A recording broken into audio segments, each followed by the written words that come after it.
Hello students, good morning. स्वागत है आप सभी का ऑनलाइन क्लासेस में। उम्मीद है आप लोगों की पढ़ाई अच्छे से चल रही होगी। तो आज के लेक्चर 64 में हम पढ़ने वाले हैं यूनिट 3 का सेकंड पार्ट, ठीक है, जिसमें हम 2-3 मॉडल पढ़ेंगे। तो इस चैप्टर का नाम है इलेक्ट्रिकल प्रॉपर्टीज़ ऑफ मटेरियल, पदार्थों के विद्युतीय गुणधर्म। ठीक है, पदार्थों के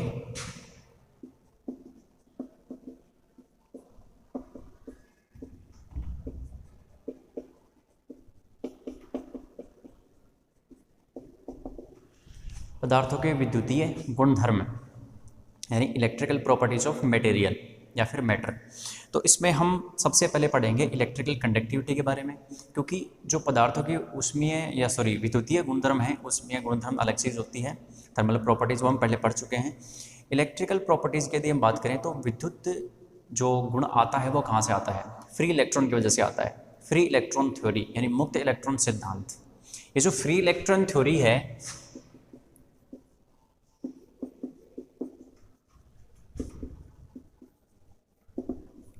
ठीक है, इसका तरीके से अध्ययन किया जाता है चरणबद्ध तरीके से। तो इसमें जो पहला आता है वो आता है 1900 के अंदर दिया गया क्लासिकल मॉडल।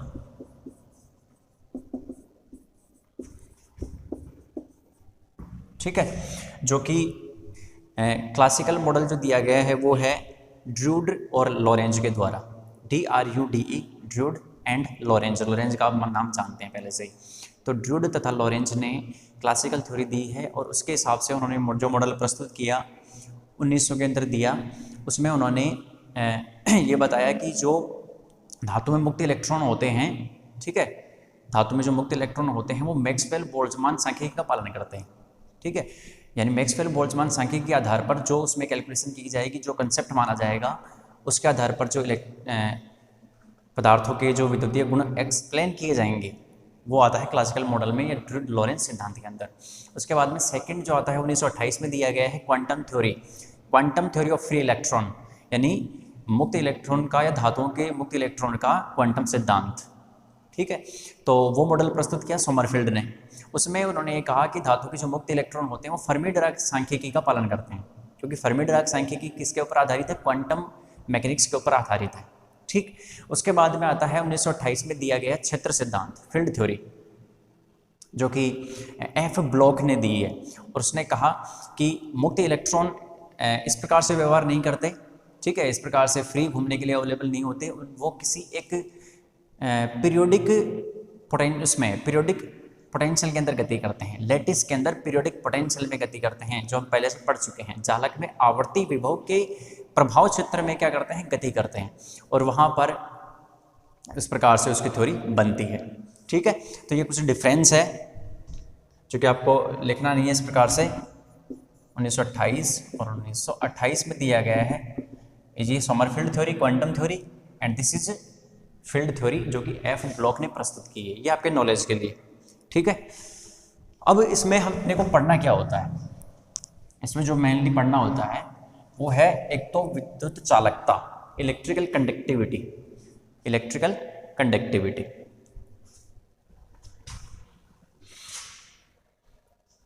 तो सबसे पहले आप एक लाइन लिखो कि पदार्थों के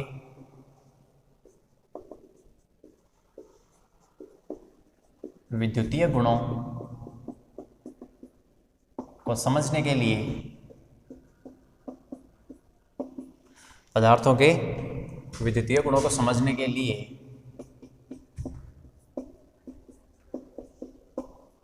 3 मॉडल दिए गए हैं। 3 मॉडल दिए गए हैं। ठीक है, थोड़ा सा लाइट है, को समझने के लिए 3 मॉडल दिए गए हैं। इसमें आप पहला लिखेंगे 1900 में ड्रूड और लॉरेंज द्वारा दिया गया धातुओं के मुक्त इलेक्ट्रॉन का चिरसमत सिद्धांत।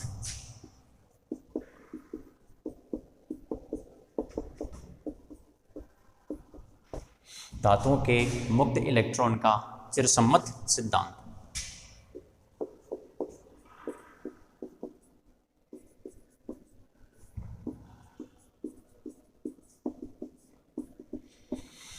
दूसरा 1928 में दिया गया मुक्त इलेक्ट्रॉन का क्वांटम सिद्धांत।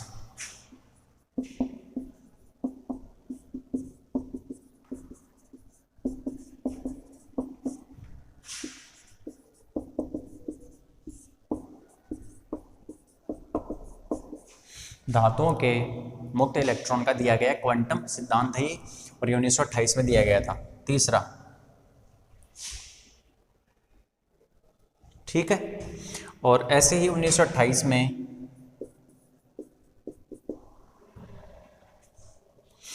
एफ ब्लॉक द्वारा प्रस्तुत ये जो मुक्त इलेक्ट्रॉन क्वांटम सिद्धांत है इसको सोमरफील्ड दिया गया है, सोमरफील्ड ने दिया था, सोमरफील्ड, इसको सोमरफील्ड थ्योरी भी बोलते हैं। ठीक है, क्या बोलते हैं? सोमरफील्ड सिद्धांत भी इसको बोला जाता है। 1928 में एफ ब्लॉक द्वारा प्रस्तुत क्षेत्र सिद्धांत।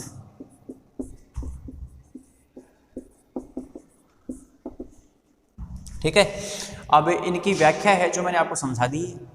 ठीक, अब अपने को लिखना क्या है, पहले तो इसके बारे में थोड़ा सा ओवरव्यू लिख लो, लेकिन अब हम मेनली स्टार्ट करेंगे विद्युत चालकता से। ठीक है, लिखो इसके बारे में।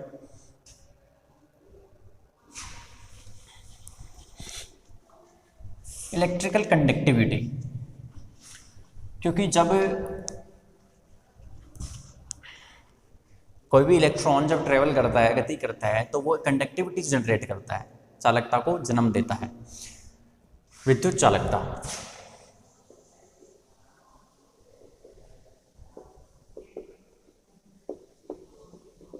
Electrical conductivity. ठीक है, तो हम जानते हैं कि फ्री इलेक्ट्रॉन की वजह से, अब चालकता का मतलब क्या है? विद्युत चालकता का मतलब क्या है कि किसी भी मटेरियल के अंदर, किसी भी मटेरियल में चालकता किस प्रकार से रिप्रेजेंट की जा रही है, मतलब फ्री इलेक्ट्रॉन जो है या मुक्त इलेक्ट्रॉन है उसकी गति किस प्रकार से हो रही है, उसके कारण किसका जन्म होता है? विद्युत चालकता का। ठीक है, तो ओम के नियमानुसार हम कुछ फॉर्मूला निकालने जा रहे हैं। ओम के नियमानुसार जो विद्युत धारा घनत्व होता है वो जे वेक्टर बराबर होता है सिग्मा ई वेक्टर, या जे बराबर सिग्मा ई। ठीक है, यही होता है चालकता के अंदर जो ओम का नियम होता है वो जे वेक्टर बराबर होता है सिग्मा ई वेक्टर। जे वेक्टर बराबर क्या होता है? सिग्मा ई वेक्टर, जहां जे क्या है? विद्युत धारा घनत्व, ये विद्युत धारा घनत्व है, यानी प्रति इकाई काट क्षेत्रफल में से परपेंडिकुलर से निकलने वाली विद्युत धारा क्या कहलाएगी? विद्युत धारा घनत्व। सिग्मा यहां पर है विद्युत चालकता।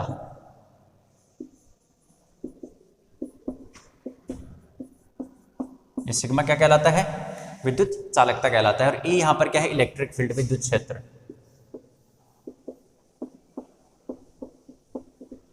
ठीक है, विद्युत क्षेत्र है। अब हम देखते हैं कि यदि मान लो हम मटेरियल के ऊपर इलेक्ट्रिक फील्ड नहीं लगा रहे हैं, यानी विद्युत क्षेत्र की अनुपस्थिति में यदि हम बात करते हैं, तो जो फ्री इलेक्ट्रॉन होते हैं वो केवल उसमें ऊर्जा के कारण गति करेंगे, थर्मल एनर्जी के कारण। ठीक है, और जो उनकी काइनेटिक एनर्जी होगी ½ mv², वो होगी 3/2 kBt, क्योंकि प्रत्येक डिग्री ऑफ फ्रीडम के करस्पॉन्डिंग एनर्जी होती है kBt। तो 3 दिशाओं में घूम सकता है, तो 3/2 kBt, ½ + ½ + ½ 3/2 kBt हो सकती है। लेकिन जो मैं कहने जा रहा हूँ कि जब हम इलेक्ट्रिक फील्ड अप्लाई नहीं करते हैं, विद्युत क्षेत्र की अनुपस्थिति की बात करते हैं, तो विद्युत क्षेत्र की अनुपस्थिति में इलेक्ट्रॉन जो मटेरियल है या फिर जो जालक है उसके जो आयन कोर्स हैं, धातु के जो आयन कोर हैं, उनसे टकराता रहेगा, बार बार टक्कर करता रहेगा, और वो टक्कर होगी प्रत्यास्थ टक्कर। ठीक है, तो पूरी एनर्जी अपनी क्या कर देता है? उसकी कंप्लीट एनर्जी डिस्ट्रॉय हो जाती है। इस प्रकार के से उसके पास जो भी एनर्जी थी, उसके पास जो भी काइनेटिक एनर्जी थी, वो खत्म हो जाएगी। और ऐसा हम मान सकते हैं कि सभी जब मुक्त इलेक्ट्रॉन टक्कर करेंगे तो वहाँ पर उसका जो माध्य वेग है वो सबका खत्म हो जाएगा, 0 हो जाएगा। ठीक है, तो लिखो बाह्य विद्युत क्षेत्र की अनुपस्थिति में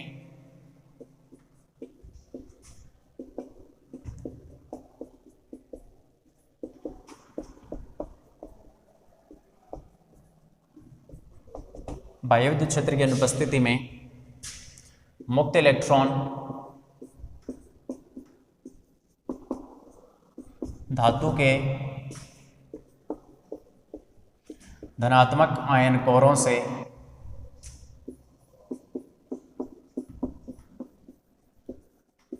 CORES कोर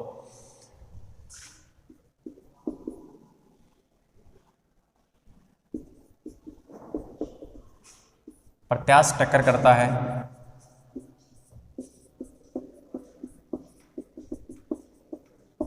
एवं पूर्ण ऊर्जा की हानि करता है।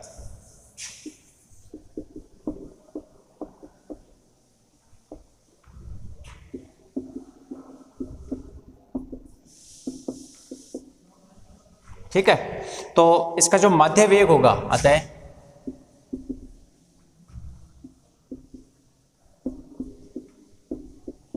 माध्य वेग शून्य प्राप्त होता है। माध्य वेग कितना हो जाएगा? 0 हो जाएगा, 0 हो जाएगा। ठीक है, इसको लिख लो।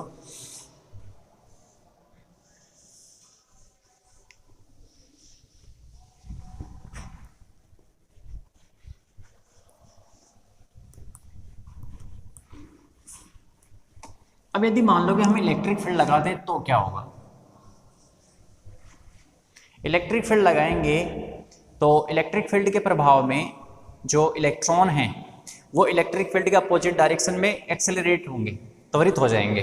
ठीक है, क्योंकि उनके ऊपर एक बल काम करेगा विद्युत क्षेत्र की वजह से, जो इलेक्ट्रोस्टैटिक फोर्स काम करेगा, स्थिर विद्युत बल Fe, जो कि जिसकी वैल्यू होती है F बराबर Q इंटू E।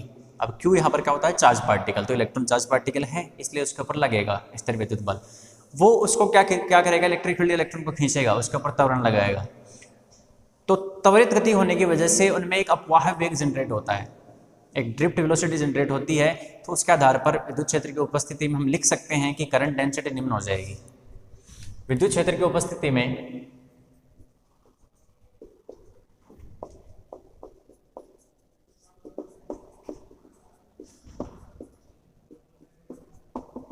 विद्युत क्षेत्र की उपस्थिति में मुक्त इलेक्ट्रॉन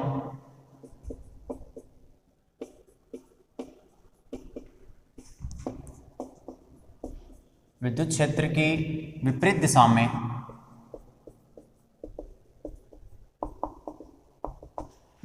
में त्वरित होते हैं।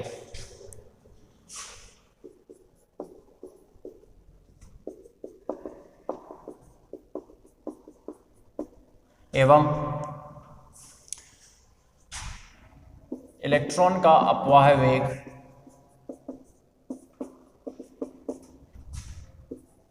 Vd प्राप्त होता है। कुछ टाइम के बाद वो फिर एक ही स्पीड से क्या करते लग जाएंगे? साम्यावस्था में आ जाएंगे। तो वो अपवाह वेग कितना हो जाएगा? Vd, ड्रिफ्ट वेलोसिटी हो जाएगी। ठीक है, अतः धारा घनत्व या विद्युत धारा घनत्व कितना हो जाएगा? जो धारा घनत्व होगा वो होगा J, सिंपल J लिखूंगा। ठीक है, और इसका फॉर्मूला हम जानते हैं कितना होता है। J बराबर होता है -NQ Vd। यदि डेंसिटी, चार्ज डेंसिटी n है, प्रति इकाई आयतन में उपस्थित आवेश वाहक, ठीक है, Q इलेक्ट्रॉन का चार्ज, माइनस साइन मैंने इलेक्ट्रॉन के लिए ले लिया पहले से ही, तो Q की वैल्यू अब मैं रखूंगा 1.6 × 10⁻⁻19 कूलम। और Vd क्या है? अपवाह वेग। ठीक है, इसको समीकरण नंबर 2 दे देना, और J बराबर सिग्मा E को समीकरण नंबर 1 हमने दिया था। यहाँ क्या है? यहाँ n है आवेश वाहक घनत्व, आवेश वाहक घनत्व है, डेंसिटी है, और Q यहाँ पर क्या है? चार्ज, और Vd क्या है? अपवाह वेग।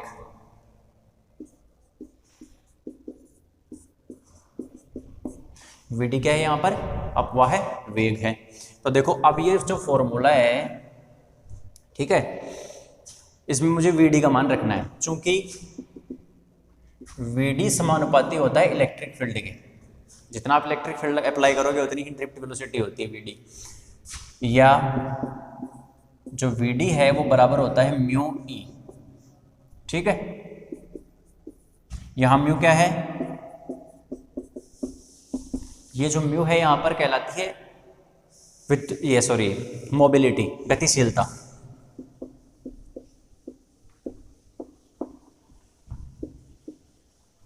गतिशीलता है, इकाई विद्युत क्षेत्र लगाने पर कितना अपवाह वेग जनरेट होता है, उसको हम फिजिकली डिफाइन करते हैं या फिजिकल रूप से, फिजिकल सिग्निफिकेंस के रूप में डिफाइन करते हैं मोबिलिटी, गतिशीलता।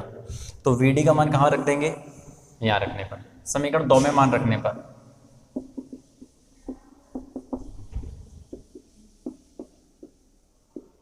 समीकरण 2 में मान रखने पर, समीकरण जैसे ही 2 में मान रखूंगा, मान रखने के बाद में क्या मिलेगा मुझे, J बराबर मिल जाएगा -n क्यू। ऐसे कैसे रहेगा, -n क्यू, और Vd की जगह आ जाएगा म्यू इंटू ई, समीकरण नंबर 4। अब J बराबर आ गया -n क्यू म्यू और इलेक्ट्रिक फील्ड।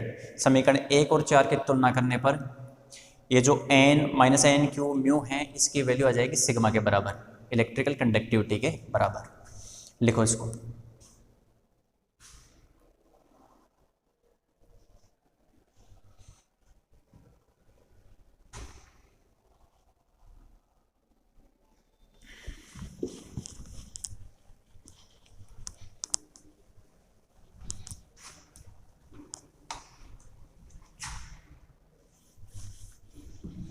तो समीकरण 1 व 4 की तुलना करने पर, समीकरण 1 और 4 की तुलना करने पर, 1 मिनट, ओके, समीकरण 1 व 4 की तुलना करने पर, समीकरण 1 और 4 की जब तुलना करेंगे, तुलना करने के बाद में क्या मिलेगा अपने को, सिग्मा बराबर -n क्यू म्यू। ठीक है, कि यदि मोबिलिटी पता है, चार्ज पता है, डेंसिटी पता है, तो आप सिग्मा आसानी से निकाल सकते हो। इसको बोलते हैं विद्युत चालकता।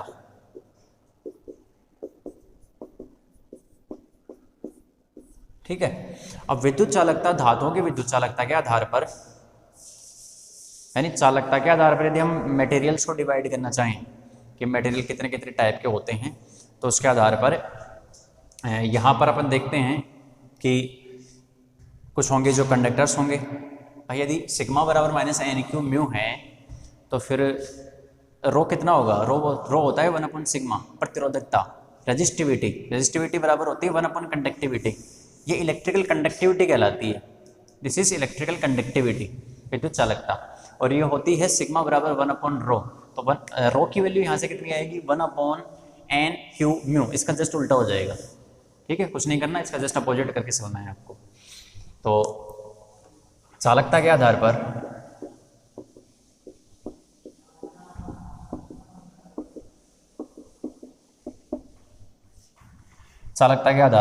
पहला, इसको 1 नंबर मत देना। चालकता के आधार पर पदार्थ निम्न प्रकार के होते हैं, ऐसे लिखो, चालकता के आधार पर पदार्थ निम्न प्रकार के होते हैं। पहला है चालक, दूसरा अर्धचालक, और तीसरा है कुचालक। पहला चालक, दूसरा कुचालक, दूसरा अर्धचालक और तीसरा कुचालक पदार्थ। ठीक है, हाँ जी। चालक वो पदार्थ होते हैं जिनकी प्रतिरोधकता ताप बढ़ाने पर रैखिक रूप से बढ़ती है। ठीक है, चालक कौन से पदार्थ होते हैं, ये हम पहले से डिस्कस कर चुके हैं। चालक वो पदार्थ होते हैं जिनकी प्रतिरोधकता ताप बढ़ाने पर रैखिक रूप से बढ़ती है। रो बराबर रो नॉट प्लस रो फंक्शन होता है टेम्परेचर का, रैखिक लीनियर रूप से बढ़ेगी। तो इनकी जब प्रतिरोधकता बढ़ रही है तो कंडक्टिविटी टेम्परेचर के साथ घटती है। ठीक है ना, चालक पदार्थों की टेम्परेचर के साथ कंडक्टिविटी घटती है। और इनका जो सिग्मा की वैल्यू होती है वो लगभग 10⁷ महो पर मीटर होती है। ठीक है, और अर्धचालकों के लिए हम जानते हैं कि प्रतिरोधकता ताप बढ़ाने पर कम होती है, मतलब कंडक्टिविटी ताप के साथ बढ़ती है। जस्ट अपोजिट बिहेवियर होता है इसका, ठीक है। इसका जस्ट क्या होता है, अपोजिट बिहेवियर होता है। तो ये होता है 10 की घात -6 से लेके 10 की घात -4 महो पर मीटर की रेंज में इसकी कंडक्टिविटी देखने को मिलती है। और कुछ अलग पदार्थों में लगभग नगण्य होती है कंडक्टिविटी। रेजिस्टिविटी टेम्परेचर के साथ इनकी भी घटती है, लेकिन इनकी जो कंडक्टिविटी होती है वो बहुत न के बराबर होती है, नेग्लिजिबल होती है। तो यहाँ पर जो सिग्मा की जो औसत वैल्यू आती है वो 10 की घात -20 से 10 की घात -10 महो पर मीटर, इतनी कम कंडक्टिविटी होती है, बहुत कम, न के बराबर, ठीक है। यदि आप लिखना चाहो तो लिख सकते हो कि चालक पदार्थों की प्रतिरोधकता ताप के साथ रैखिक रूप से बढ़ती है, अर्थात चालकता घटती है। प्रतिरोधकता बढ़ रही है, इसका मतलब चालकता घटेगी। अर्धचालक पदार्थों में प्रतिरोधकता टेम्परेचर के साथ घटती है, अर्थात चालकता बढ़ती है। और कुचालक पदार्थों की प्रतिरोधकता भी तापमान के साथ कम होती है, लेकिन इनकी जो चालकता है वो नगण्य होती है, लगभग नगण्य होती है, ठीक है। ये लिख लो एक बार।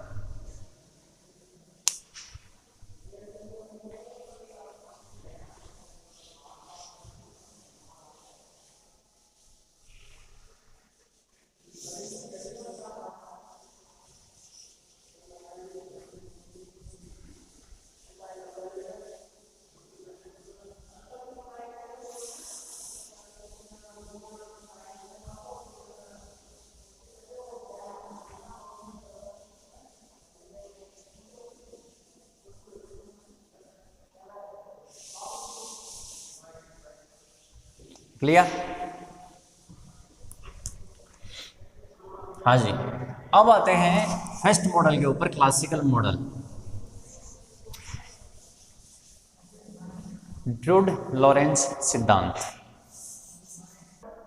ड्रूड लॉरेंज सिद्धांत लिखो एक नंबर।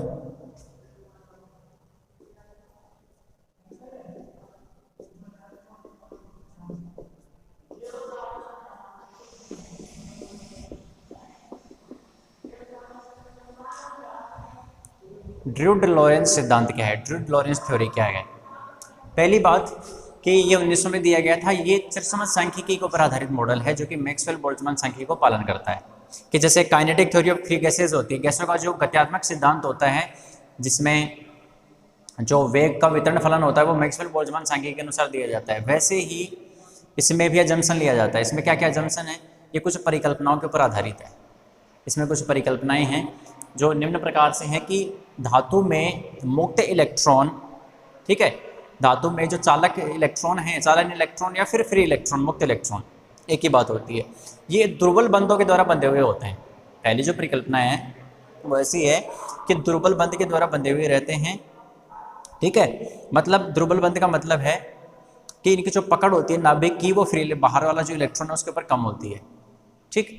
तो ये मुक्त इलेक्ट्रॉनों की तरह व्यवहार करते हैं। जो चालन इलेक्ट्रॉन है किसकी तरह व्यवहार करते हैं, मुक्त इलेक्ट्रॉन की तरह व्यवहार करते हैं। और ये इसी प्रकार ये मुक्त इलेक्ट्रॉन अपने धातु के संपूर्ण आयतन में गति करने के लिए वैसे ही स्वतंत्र होते हैं जैसे कि एक पात्र में गैस भर दी जाए और उस गैस के जो परमाणु हैं वो गति करने के लिए स्वतंत्र होते हैं। ठीक उसी प्रकार इस धातु में ये जो फ्री इलेक्ट्रॉन है इसके धातु के संपूर्ण आयतन में गति करने के लिए वैसे ही स्वतंत्र होते हैं। इसका मतलब इसको बोलते हैं इलेक्ट्रॉन गैस की तरह व्यवहार करते हैं। ये जो मुक्त इलेक्ट्रॉन है ना, ये इलेक्ट्रॉन गैस की तरह, इलेक्ट्रॉन गैस मॉडल की तरह व्यवहार करते हैं, ठीक है। इसके बाद में दूसरा है, लेकिन यहाँ पर कुछ डिफरेंस है दोनों के बीच में, दोनों के बीच में कुछ डिफरेंस है।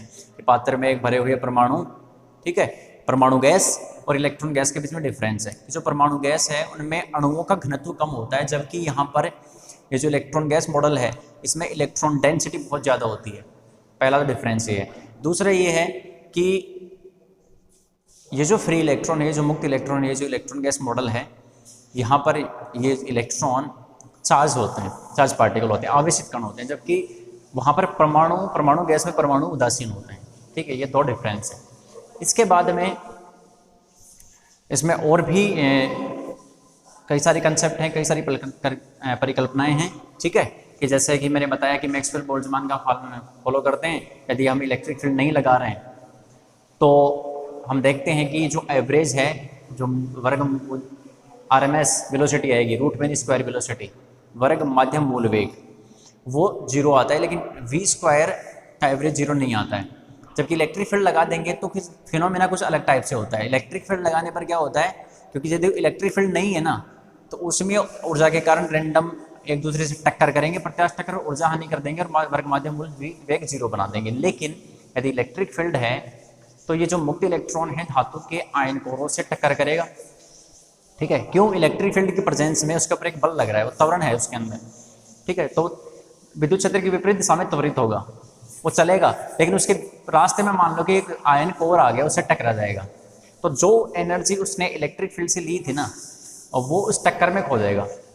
यानी चल रहा है, फिर रुक जाएगा, फिर वापस से क्या करेगा, फिर वापस से इलेक्ट्रिक फील्ड के प्रेजेंस में वापस से त्वरित होगा, फिर टक्कर करेगा, फिर अपनी एनर्जी खो देगा। मतलब बार बार साम्यावस्था यहाँ पर प्राप्त होती है। इस प्रक्रिया को बोलते हैं विश्रांति काल प्रक्रिया, रिलैक्सेशन प्रोसेस बोलते हैं इस प्रक्रिया को।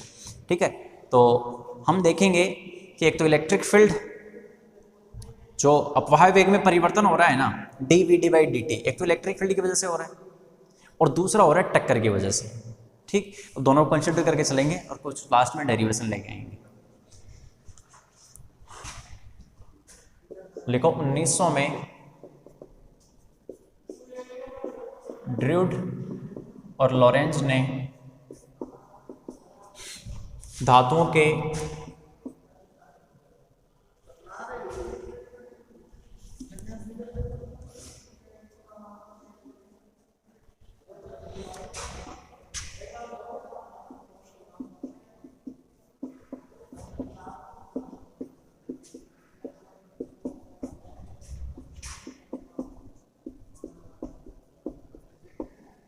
चिरसम्मत सिद्धांत प्रस्तुत किया।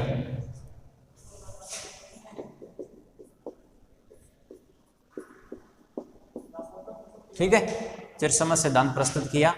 इसके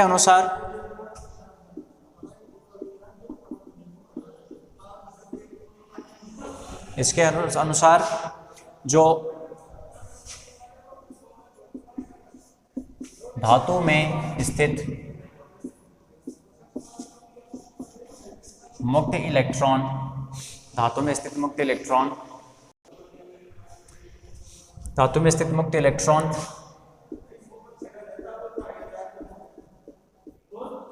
चिरसम्मत सांख्यिकी का मतलब है मैक्सवेल बोल्ट्जमैन सांख्यिकी।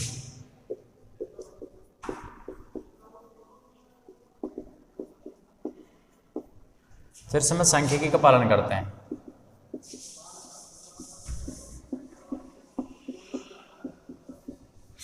यह सिद्धांत निम्न परिकल्पनाओं पर आधारित है। यह सिद्धांत निम्न परिकल्पनाओं पर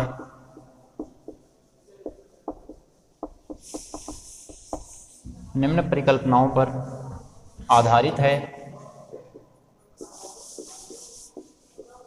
निम्न परिकल्पनाओं पर आधारित है।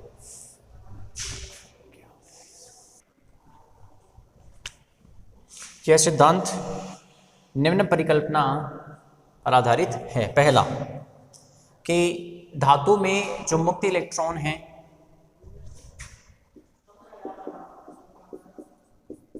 धातु में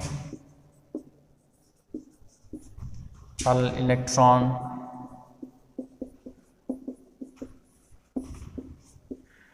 उसी प्रकार गति करने के लिए स्वतंत्र होते हैं, या फिर धातु में चालन इलेक्ट्रॉन, सबसे पहले लिखेंगे कि दुर्बल बंध द्वारा बंधे रहते हैं। यह लाइन लिखनी जरूरी है। धातु में चालन इलेक्ट्रॉन दुर्बल बंध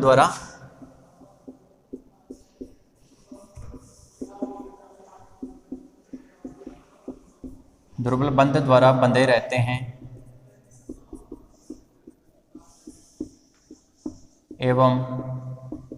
एवं गति करने के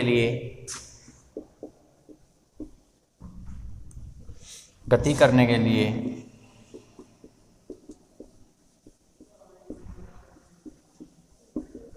ठीक उसी प्रकार स्वतंत्र होते हैं। ठीक है, गति करने के लिए ठीक उसी प्रकार स्वतंत्र होते हैं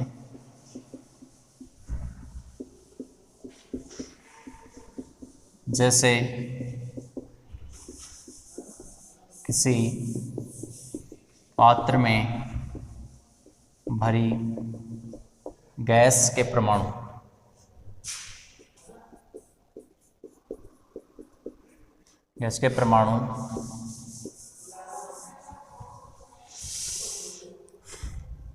स्वतंत्र होते हैं। और ये बात किसकी हो रही है? धातु के संपूर्ण आयतन की बात हो रही है। ठीक है। दूसरा, अतः इसी में लिखेंगे कि अतः इन इलेक्ट्रॉनों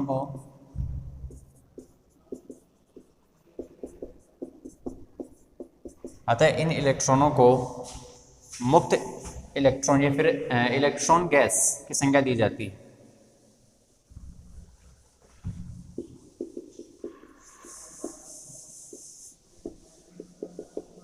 इलेक्ट्रॉन गैस की भांति माना जाता है।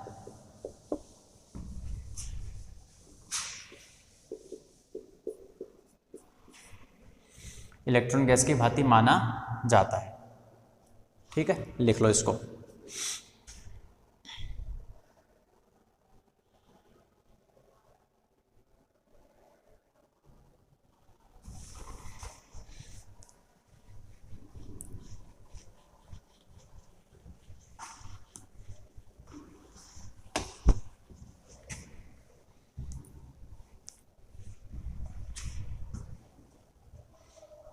दूसरा,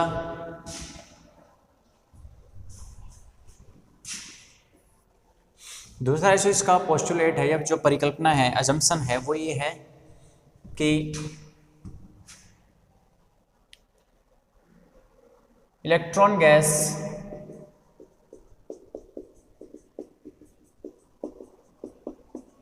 मॉडल व इलेक्ट्रॉन गैस मॉडल व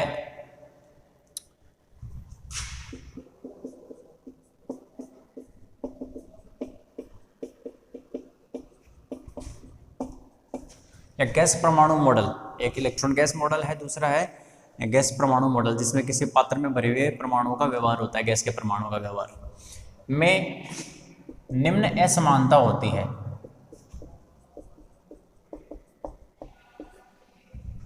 निम्न असमानता होती है। कौन कौन सी असमानताएं हैं? पहली कि इलेक्ट्रॉन गैस मॉडल में आवेशित कण होते हैं। इलेक्ट्रॉन गैस मॉडल में इलेक्ट्रॉन आवेशित कण हैं।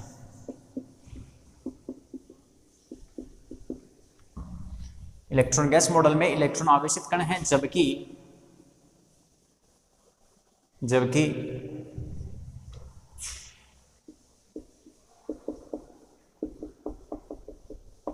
परमाणु गैस मॉडल में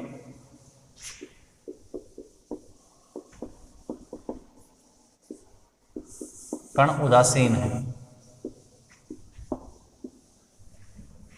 क्या है? ध्यान से यदि नहीं दिख रहा है तो मैं बोल रहा हूं कि इलेक्ट्रॉन गैस मॉडल में इलेक्ट्रॉन आवेशित कण है, जबकि परमाणु गैस मॉडल में कण उदासीन हैं, जैसे कि परमाणु। दूसरा,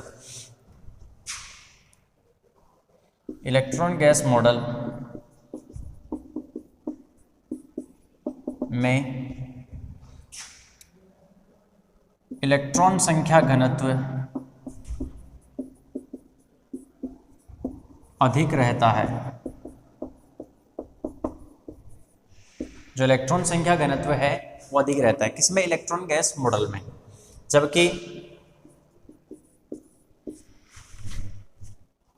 जबकि गैस परमाणु मॉडल में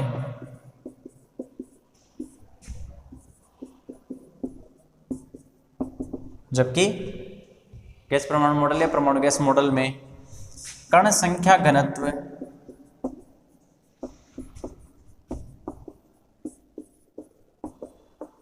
कम रहता है। ठीक है, ये चीज आपको लिखनी है। ऐसे कैसे? तीसरा जो इसका मॉडल आएगा, या तीसरा जो पॉइंट है वो ये है कि इलेक्ट्रॉन की गति होगी यहाँ पर और धातु आयन कोरों से टकराएगा और अपनी एनर्जी क्या कर देगा, लूज कर देगा, प्रत्यास्थ टक्कर होगी कि मुक्त इलेक्ट्रॉन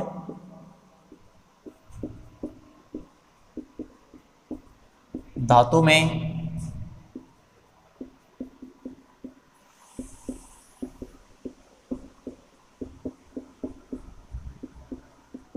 धनात्मक आयन कोरों से प्रत्यास्थ टक्कर करके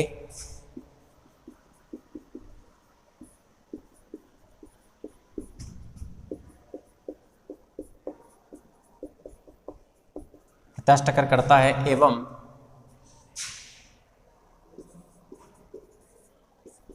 अपनी संपूर्ण ऊर्जा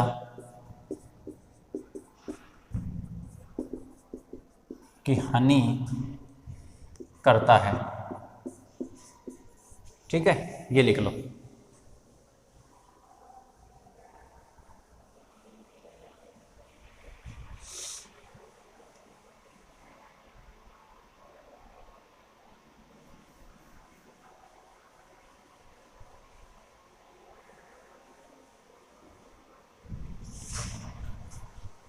यहाँ पर अब ध्यान चीज ये देनी है कि इलेक्ट्रॉन इलेक्ट्रॉन के बीच में जो अन्योन्य क्रिया है ना वो नगण्य होती है।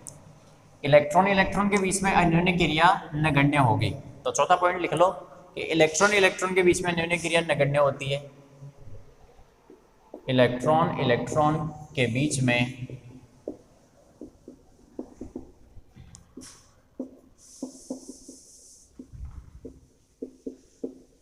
अन्योन्य क्रिया नगण्य होती है।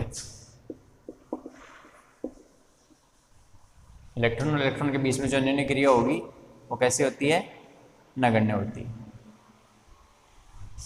पांचवा कि धातु के मुक्त इलेक्ट्रॉन जो चिरसमत सिद्धांत है या फिर जो परमाणु का गैसों का जो गत्यात्मक सिद्धांत है, गैसों का चिरसमत गत्यात्मक सिद्धांत उसकी तरह व्यवहार करता है जहां पर वेग वितरण मैक्सवेल बोल्ट्जमान सांख्यिकी का पालन करता है। ठीक है, तो एक काम करो, इसमें पांचवा पॉइंट लिखो कि धातु का मुक्त इलेक्ट्रॉन या धातु के मुक्त इलेक्ट्रॉन गैसों के चिरसम्मत गत्यात्मक सिद्धांत, गैसों के चिरसम्मत गत्यात्मक सिद्धांत का पालन करते हैं, जिसके अनुसार वेग वितरण फलन मैक्सवेल बोल्ट्जमान सांख्यिकी के आधार पर दिया जाता है।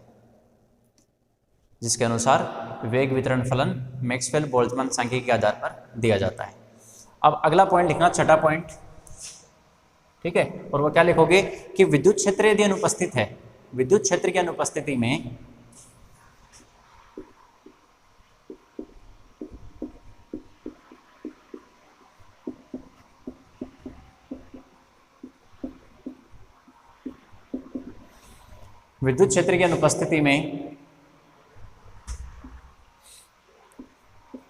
जो माध्य वेग होता है वो 0 होता है, बट ये 0 नहीं आता है। ठीक है, ये तो 0 होता है लेकिन v² का एवरेज 0 नहीं होता है, ये देखा गया है।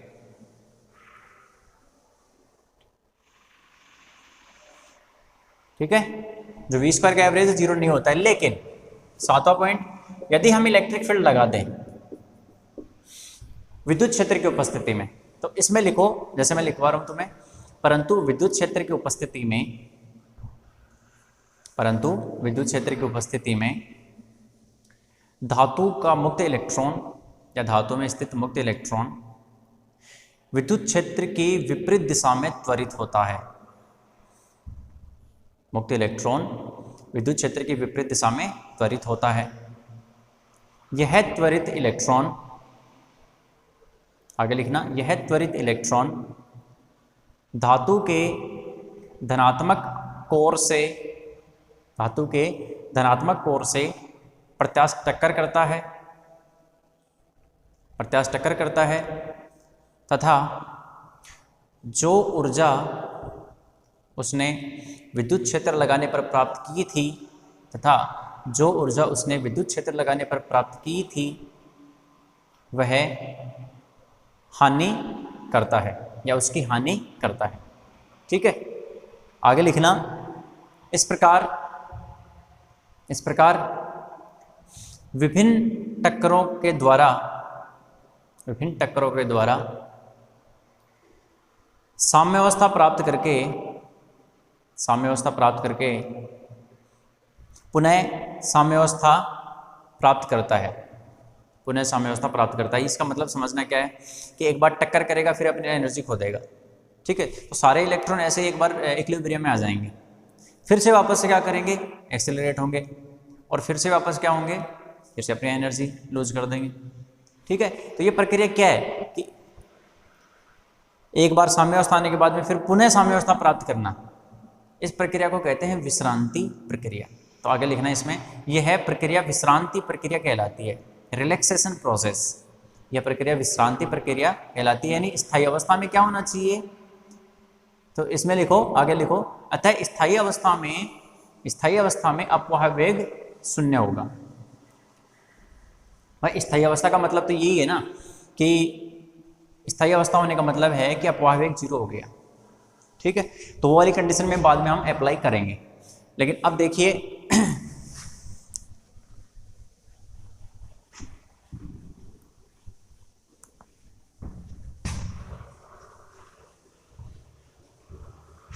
यदि हम अपवाह वेग का परिवर्तन देखें, किसके साथ, परिवर्तन की दर निकालनी हो मुझे, अपवाह वेग में परिवर्तन, तो लिखो, अतः अपवाह वेग में परिवर्तन 2 प्रकार से हो सकता है।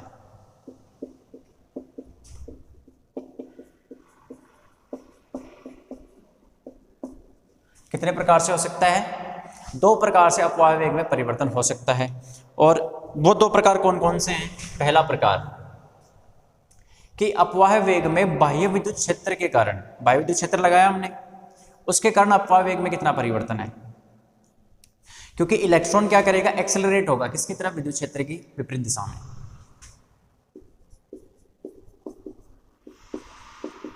अपवाह वेग में बाह्य विद्युत क्षेत्र के कारण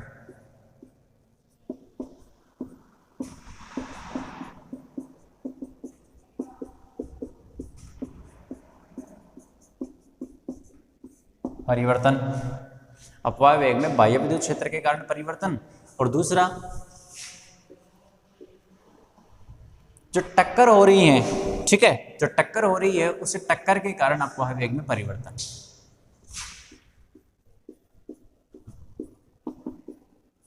तो टक्कर के कारण अपवाह वेग में परिवर्तन, टक्कर के कारण अपवाह वेग में परिवर्तन। ठीक है, तो इसलिए जो dVd/dt आएगा,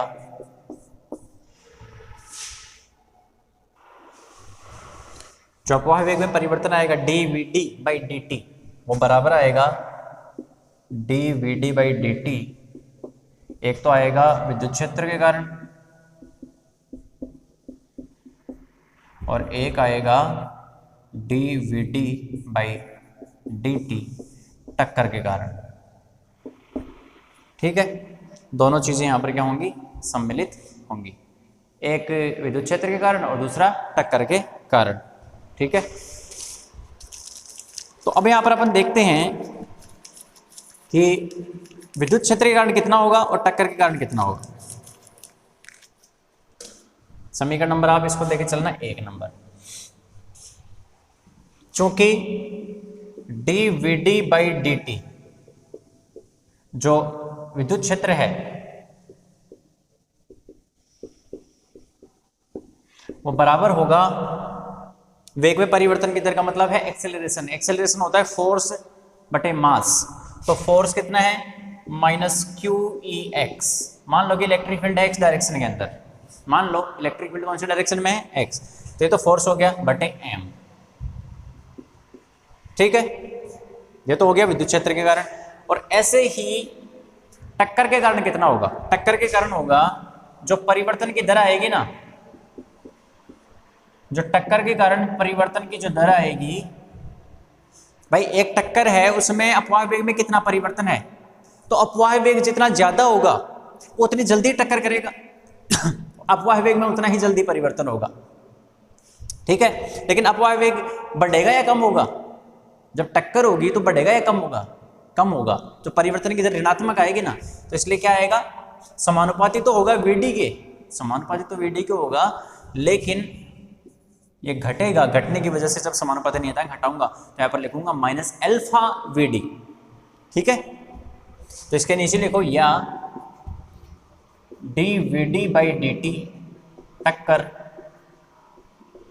बराबर माइनस अल्फा, इसको थोड़ा सा ऐसे लिखना समानुपाती नियतांक को ऐसे, और इसको थोड़ा अल्फा दिखा देना वी डी। तो समीकरण नंबर 3, यहाँ अल्फा एक स्थिरांक है, नीचे लिख देना यहाँ अल्फा एक कांस्टेंट है, समानुपाती नियतांक है। समीकरण 2 और 3 का मान समीकरण 1 में रखो, ठीक है।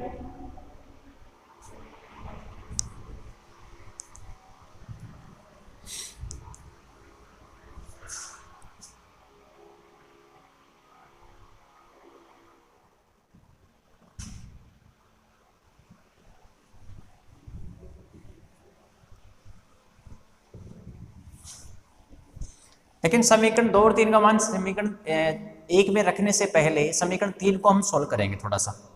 तो समीकरण 3 से देखो,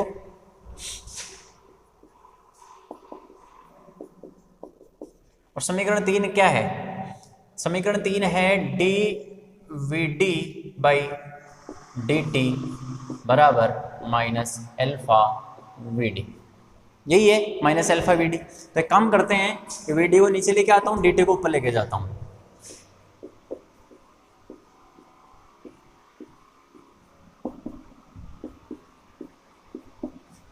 माइनस अल्फा डी टी, ठीक, माइनस अल्फा डी टी। समाकलन करो, समाकलन करने पर थोड़ा सा आपको इस लेक्चर में थोड़ा सा मैनेज करना पड़ेगा, क्योंकि मार्कर थोड़ा सा क्या चल रहा है, लाइट चल रहा है आज। तो d v d by v d 1/x का क्या हो जाएगा? log x। तो log e वी डी बराबर log e वी डी बराबर आ जाएगा माइनस का अल्फा टी और प्लस एक कांस्टेंट आएगा, जो कांस्टेंट को मैंने मान लिया log e वी डी 0। भाई ये तो किसी टाइम पर है और ये किस t बराबर 0 पर है, ठीक है। या फिर आप यहां ना लिख के भी फिर हम क्या करेंगे, देखो मैंने क्यों लिखा है ऐसा, यहां पर मैं c लिखूंगा, लेकिन मुझे c की वैल्यू मुझे फाइंड आउट करनी पड़ेगी। कैसे? कि t बराबर 0 पर जब वी डी 0 है तो t बराबर 0 रखूंगा तो ओनली बचेगा c किसके बराबर आएगा? log e वी डी 0 के, उसका मैंने मान यहाँ पर रख दिया, ठीक है। इसके नीचे लिख दो t बराबर 0 पर जो वी है वो वी डी 0 है और वो कितना है? अधिकतम अपवाह वेग, अधिकतम अपवाह वेग है t बराबर 0 पर। t बराबर 0 का मतलब अभी इलेक्ट्रॉन ने चलना स्टार्ट ही किया है, उस टाइम पर अपवाह वेग अधिकतम होगा, फिर जाके टकरा जाएगा, फिर शून्य हो जाएगा, ठीक है। इसको सोल्व करें, इसको सोल्व करेंगे तो देखो क्या आएगा, या log e वी डी, अब ये इधर आएगा तो माइनस का होगा और इसके नीचे क्या आ जाएगा? वी डी 0 और इधर बच जाएगा माइनस का अल्फा टी। तो ऐसे आ जाएगा कि वी डी बराबर log e ऊपर जाएगा तो e की पावर माइनस अल्फा टी हो जाएगा और फिर वी डी 0 को भेज देंगे ऊपर नीचे। तो ये इस प्रकार से आ जाएगा अपने पास वी डी किसी टाइम टी पर, ये डी नीचे है भाई, ठीक है ना, किसी टाइम टी पर वी डी टी, तो वी डी 0 और e की पावर माइनस अल्फा टी, ये एक समीकरण आ रहा है। ये समीकरण क्यों हमने सॉल्व किया है? मैं निकालना चाहता हूँ रिलैक्सेशन टाइम, विश्रांति काल। देखो चूंकि t बराबर टाउ बराबर यदि 1/अल्फा हो जाए, टाइम किसके बराबर है? टाउ के बराबर, और टाउ किसके बराबर है? 1/अल्फा के बराबर। तो किसी टाइम पर वह समय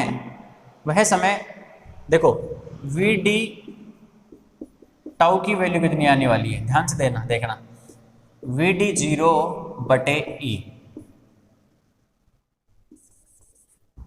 वी डी 0/e इसकी वैल्यू आ रही है, ठीक है, निकल के कितनी वैल्यू आ रही है।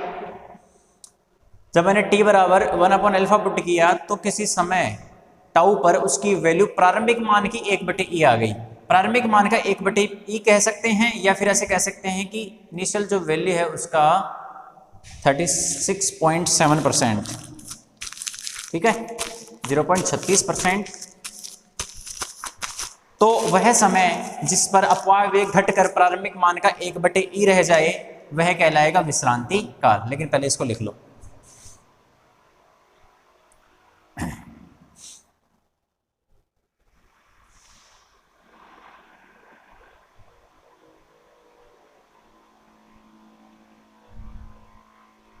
हाँ जी, लिख लिया।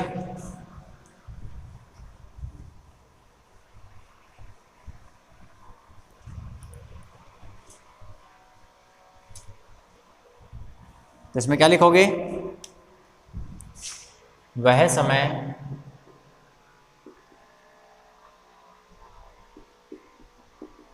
जिस पर अपवाह वेग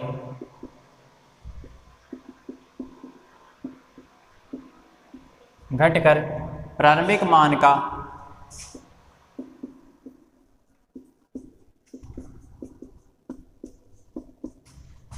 1/e या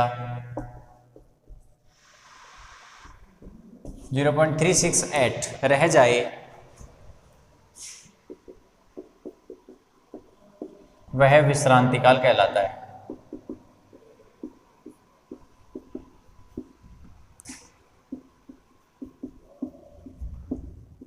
क्या कहलाता है, रिलैक्सेशन टाइम कहलाता है, विश्रांति काल कहलाता है। वह समय t बराबर टाउ और इसकी वैल्यू कितनी है 1/अल्फा। लिखो इसको।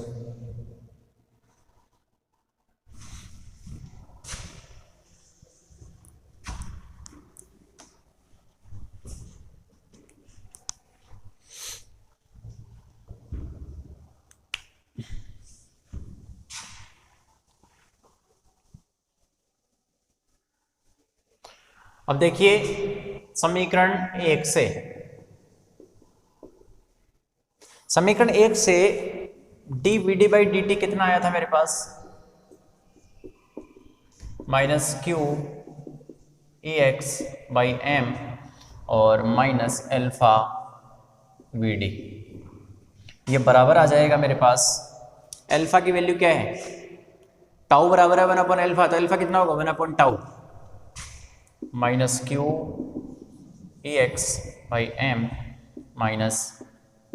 -vd/टाउ। लिखना साइड में, चूंकि अल्फा बराबर है 1/टाउ, ठीक है। तो ये किसके बराबर है, dvd/dt के। अब चूंकि ये क्वेश्चन आई अपने पास, स्थायी अवस्था में क्या होगा, अपवाह वेग 0 प्राप्त होगा।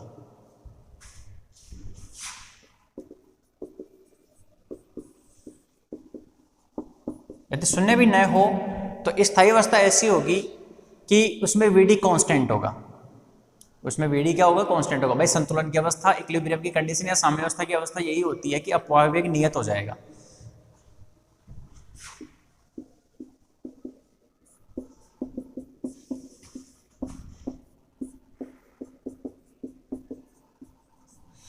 स्थायी अवस्था में अपवाह वेग नियत होता है, तो नियत होता है तो इसका मतलब क्या है, ये 0 होगा, 0 बराबर, क्योंकि परिवर्तन की दर 0 हो जाएगी ना, -q(ex/m) और माइनस का vd/टाउ, ठीक है। यहां से ये इधर जाएगा तो अपने पास vd कितना निकल के आएगा,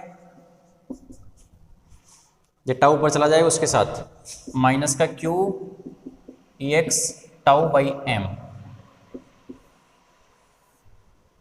ठीक है।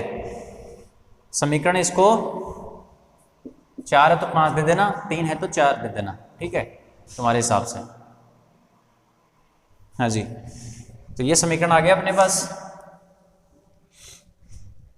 ये समीकरण आया वी डी बराबर minus q E x tau by m. अब हम निकालना क्या चाहते हैं, चूंकि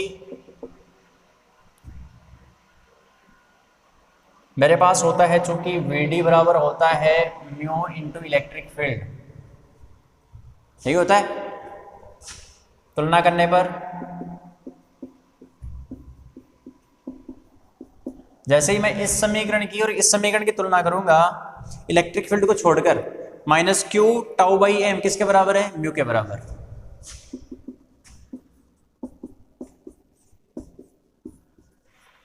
ठीक है, या अभी हमने एक फॉर्मूला निकाला था, कंडक्टिविटी का फॉर्मूला कितना आया था, कंडक्टिविटी का फॉर्मूला आया था माइनस एन क्यू और मेरे हिसाब से म्यू।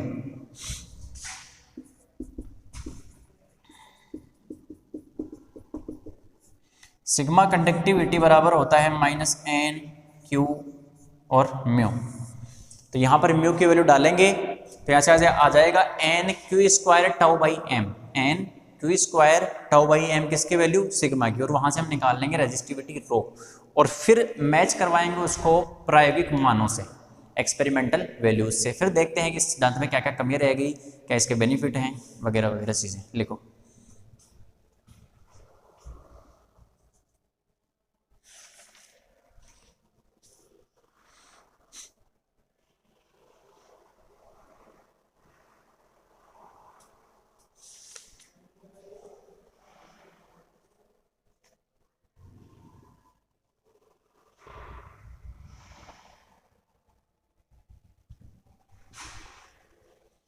ठीक है।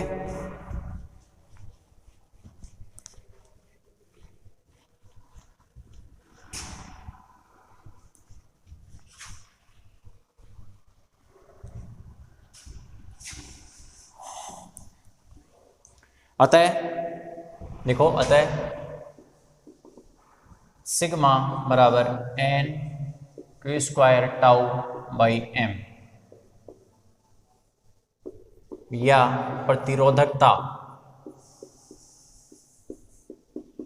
रो बराबर आ जाएगा ना, यहाँ से म्यू की वैल्यू डालेंगे q tau by m, minus q minus minus plus हो जाएगा, क्यू का स्क्वायर हो जाएगा, n q square tau by m बन जाएगा, n q square tau by m. ये फॉर्मूला याद रखना है आपको, समीकरण number 6। N q square tau by m क्या होता है, इलेक्ट्रिकल कंडक्टिविटी होती है।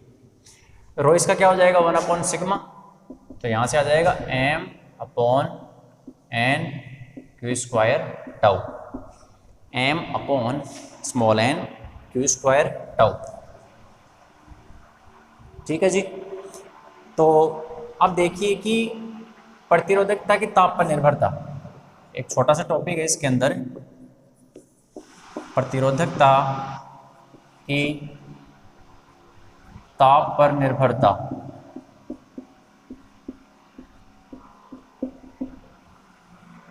क्या ये ताप पर निर्भर करता है या नहीं करता है? तो प्रतिरोधकता की ताप पर निर्भरता को हम किस प्रकार से व्यक्त करेंगे, प्रतिरोधकता की ताप पर निर्भरता।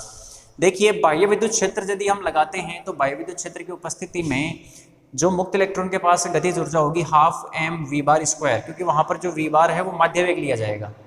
ठीक है, या फिर हम कहें मुक्त इलेक्ट्रॉनों का जो काइनेटिक एनर्जी होगी बाह्य विद्युत क्षेत्र की उपस्थिति में,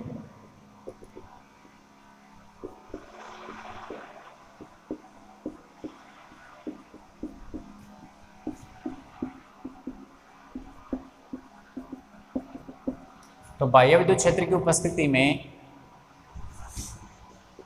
half M we bar square kinetic energy होगी, half M we bar square बराबर किसके बराबर आएगा, half M we bar square बराबर होगा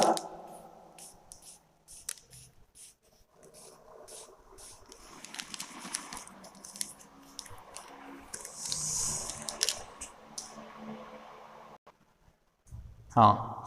तो बाह्य विद्युत क्षेत्र की उपस्थिति में यदि हम बात करना चाहें तो ठीक है कि भाई वहाँ पर तो बाह्य विद्युत क्षेत्र की उपस्थिति में तो अपवाह वेग वेडी होता है, लेकिन यदि हम बाह्य विद्युत क्षेत्र की अनुपस्थिति में बात करें, ठीक है, यहाँ पर अनुपस्थिति वाली कंडीशन लेके चलनी है अपने को।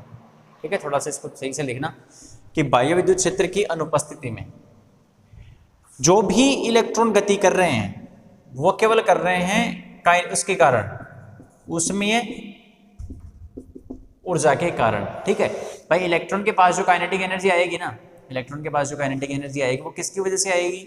क्योंकि इलेक्ट्रॉन सभी दिशाओं में गति कर रहे हैं, मतलब इलेक्ट्रॉनों के पास गतिज ऊर्जा तो है। इलेक्ट्रॉनों की गतिज ऊर्जा, इलेक्ट्रॉन्स लिखना, ठीक है, या तो इलेक्ट्रॉनों के लिखना या फिर इलेक्ट्रॉन्स की गतिज ऊर्जा।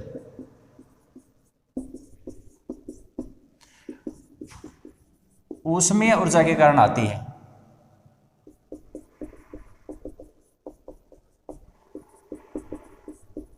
उसमें ऊर्जा से प्राप्त होती है और इसकी जो वैल्यू आती है वो आती है half M we bar square बराबर 3/2 kBt। मुझे यहाँ से निकाल लेना है, 2 से 2 कट गया, वी बार स्क्वायर, ठीक है, एम नीचे चला जाएगा, 3 kBt/m, या यहाँ से जो वी बार आएगा, वी एवरेज, वो आएगा √3 kBt/m।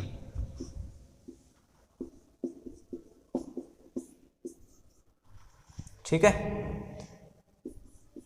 समीकरण नंबर 7, वी बार कितना आया? √3 kBt/m निकल के आया है। ठीक है, लिख लो इसको। लेकिन उसके बाद में जो वी बार है यही क्या है? Average velocity. ठीक है, क्योंकि मध्य मुक्त पथ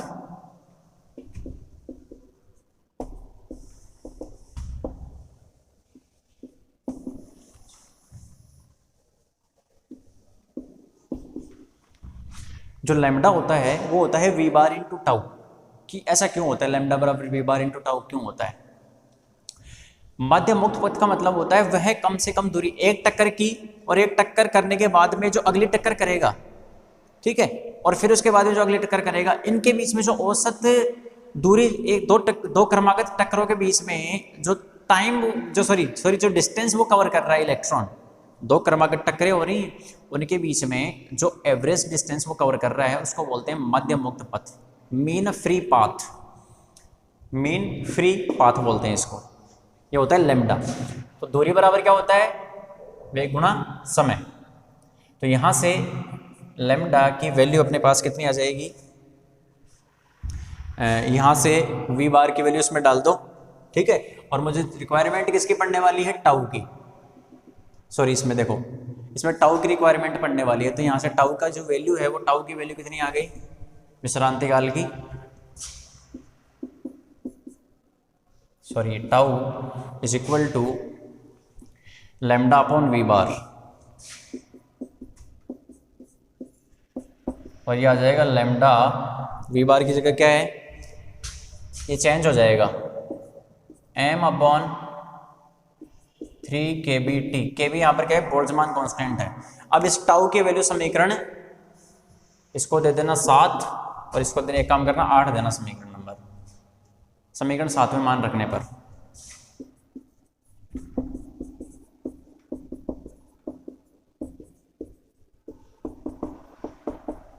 तो समीकरण 7 में मान रख दो। समीकरण 7 में मान रखेंगे तो समीकरण 7 में मान रखने के बाद में अपने को क्या मिलेगा? जरा इसको लिखो पहले तो।